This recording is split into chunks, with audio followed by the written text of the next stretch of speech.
All right, hello everyone. Welcome to another episode of Perfect Trinity, the show where we bring you the good, better, and best of everything in gaming. This month we're going to talk about Final Fantasy. So there are lots and lots of Final Fantasies to choose from. There's mainline entries, there's spin-offs, there's complete genre shifts with things like the tactics games. But we're going to stick with the main core entries and talk about the good, better, and best of those. So let's get started. The Final Fantasy that I place in the good position is its most recent entry, Final Fantasy VII Remake. So this is a game that I think is pushing the genre further because it's both kind of matching modern contemporary conventions of gaming, especially of that kind of action RPG, while still honoring what's happening or has happened with the previous entries. So what I mean by that is you're still mashing buttons. It's very similar to how 15 had a very action-based combat system, but it still uses things like limit breaks and that kind of stuff, which is old turn-based mechanics. And so the fusion between those two, I think, is really interesting, and it's going to be really fascinating to see entries like 16 and any other kind of remakes that come out, especially the second half of 7, to see how those are integrated together. So following that line, another reason why I think it's good is because of the combat design.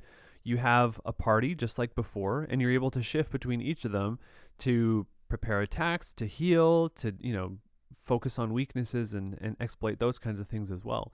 So in that sense, it matches the same kind of party-based system that the old Final Fantasy VII has, where you're, the ATB is filling up and then you do your turn. But this way, it's a much more strategic in the sense of, are you going to be up front tanking, or are you going to let that character do that role while you sit in the back and heal or shoot spells? So there's a little bit more diversity in how you can play your characters. And then the last reason is definitely the visuals. I mean, it's a pretty game. The character models look amazing. The environments are okay. I think that the second game is going to be more interesting because you're going to get out of Midgard and it's not going to be such a kind of waste. There's going to be more color. There's going to be more things to interact with. But for right now, it's a good shift in visuals to see what's going to happen with the rest of the future series. All right. For better, this one was really tough for me. I went back and forth a lot, but the one I'm placing in better is Final Fantasy IX. Final Fantasy IX has a really special place in my heart. It was one of the first, if not the first, Final Fantasy game that I ever played. Way back in the day when you could rent discs from, Blockbuster and stuff like that, my brother and I would go to our local video store and we would rent PlayStation 1 games. And then I'd be playing something and my brother would be in the basement ripping them and burning them so that we can keep them and keep playing them. Final Fantasy IX was one of those early games. And I didn't understand it at all. The mechanics are very different. I mean, I was probably a little bit too young to really understand everything, and I hated tutorials. And so I just did the best that I could. I didn't revisit it until much later, probably 15 years later, where I played it with, who is now my wife. We would do that on Saturdays. So she would make quesadillas, we'd play Final Fantasy, and that was our Saturdays. So with that came a love for 3 specific things. First, I think the theme of the game is really, really impactful. As a child, I think I was probably 9 or 10, I didn't really understand what the characters were going through. But as an early 20-year-old, somebody who's looking for their identity, the kind of identity crises that all of the characters were going through was really impactful. And I think it's so simple that in the early videos where you're kind of introduced to all the characters, there's that quote that appears on each of them. And just something that simple characterizes them so much that it just blew me away that all of the party members can have such a specific personality and goal and loss and wound and all that stuff. And it's just beautiful. The theme of it, of finding your identity and finding your place and being comfortable as that, and making the changes to either, be where you want to be and be who you want to be, or to build up the confidence to be comfortable with yourself, is just fantastic. So following that line, I think the character design is fantastic. I love anthropomorphic stories. I grew up reading Redwall, and so anthropomorphism is something that I'm really familiar with. So it's not super common in the game. There are, you don't have characters in your party. Well, I guess Quina is probably the main example of that. But the rest of the characters are just so well designed. They have very simple shapes. Everything's pretty round, which I think is interesting. And there's this kind of childlike nature to all of them where they all look very immature and they haven't really come into their own. They don't have that confidence, so they all kind of look like kids or like toys. I mean, it's definitely the style of the game. The whole thing is very kind of childish in that sense. But it matches that search for identity, and the quest that they go on for that, I think, is perfect for something that would have come out of Walt Disney back in the day, and matches with kind of Tolkien as well. So then leading into the last reason, the world design, I think, is just fantastic. It has a good mix of cities and landscapes. It has really weird dungeons like the Aoife tree. And it's just a really nice match. And you get to explore so much of the world too. With the airship in this one, you get to see so much of the different continents and different ecosystems.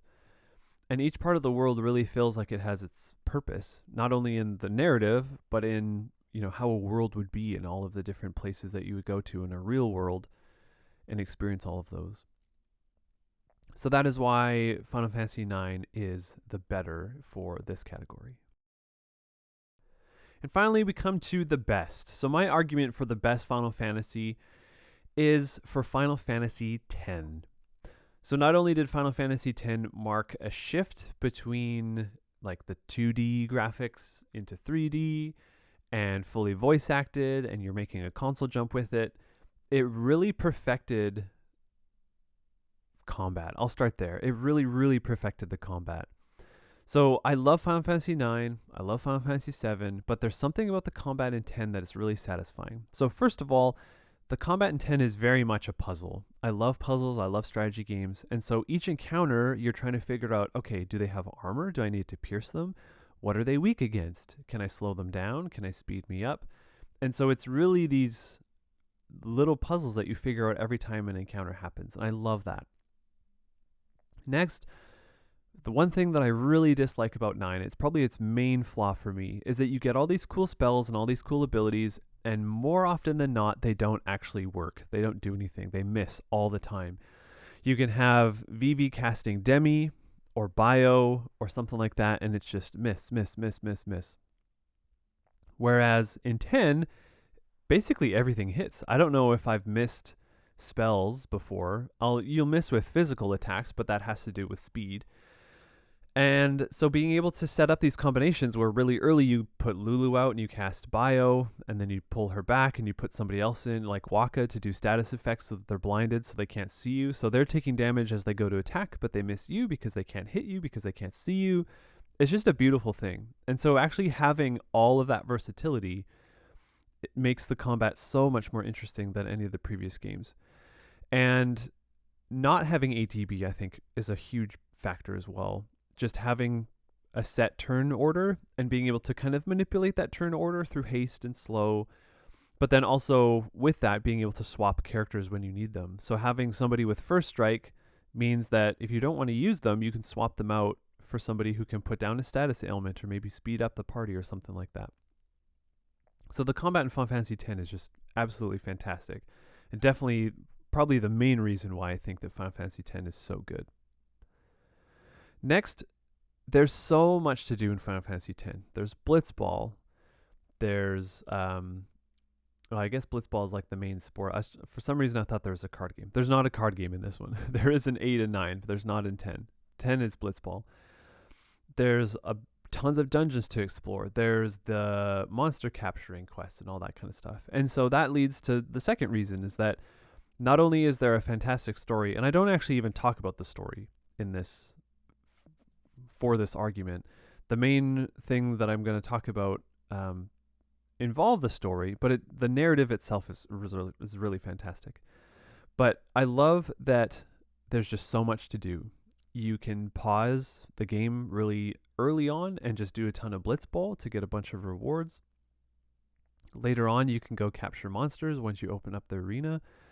And not only is that stuff fun, but it also leads to your ultimate weapons. And the ultimate weapon quests are the second reason why I think this is the best. Typically in Final Fantasy games, and I mean, there's still a little point of this that makes it a flaw, is that you get your really powerful stuff right at the end. I mean, obviously that makes sense. But what's nice about 10 is that you can be working on that stuff as you move along. So it's not this huge quest that has to happen right at the end, although it's easiest to once you have the airship. You can be picking away at Blitzball, you can be capturing things where you go, you can be searching for, the Cactars, and you can be doing the butterfly minigame and all that kind of stuff. But there's just so much to do, and it all feels beneficial, and it all has rewards that make your time worth it. So that's the second reason. The third reason is very much aligned with story, and so similar to Final Fantasy IX, where the theme and the character design go really hand in hand, the third reason I'm going to give for why it's the best is that I think that the character development in this game is absolutely fantastic. Now, it's a big party. You have a big cast. And each of them are very broken individuals. They're very sad. But all of them have such great character arcs and great resolution to follow. So I love the narrative, and I think obviously the narrative impacts the character development. You can't really have the two be separated. But where Titus begins the game and where Titus ends the game it's just a wonderful story to follow, and how humble he is. He's just a great protagonist. He's really caring and supportive of his friends.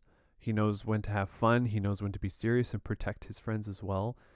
And like that goes for every character. Each of them have something really, really significant to teach to the audience and to the player.